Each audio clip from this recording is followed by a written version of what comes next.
I can honestly say that ABF has changed my life. It's changed my faith walk. It's deepened my relationship with the Lord. ABF is an important part of the church because it allows you to connect with people. ABF is the place where we make relationships, where we get to go a little deeper with people. Because it does make a difference when you start feeling connected. It's where you really feel like you have brothers and sisters in Christ who are praying for you, who are interested in you and your family and your kids. And I think the chapel is very, very fortunate with the teachers that we have. we've got a wealth of gifted teachers here at the chapel, and we have never been disappointed yet. Many of the different subjects that we talk about, they're just very relevant to our life today. All of these different aspects that I now have learned and been able to study, and I've learned so much more about what Jesus wants from us.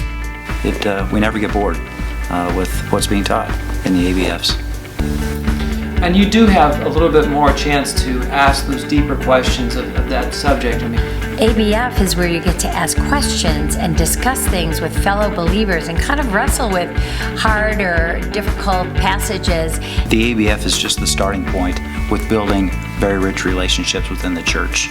It's ultimately how you will get cared for within the church as well.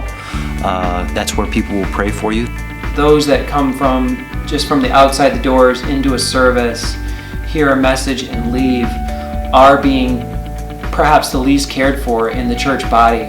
If you're relatively new to the chapel, this is a really, really important step for you to get plugged in and to build those relationships. It's open to anybody. And we love to have visitors, and we like to have new people join the group at any time. People have no idea what they're missing. Starting in an ABF was one of the things that made us keep coming back to the chapel. We had come to the chapel once or twice and decided to go check out an ABF, and that's where we found our place to belong.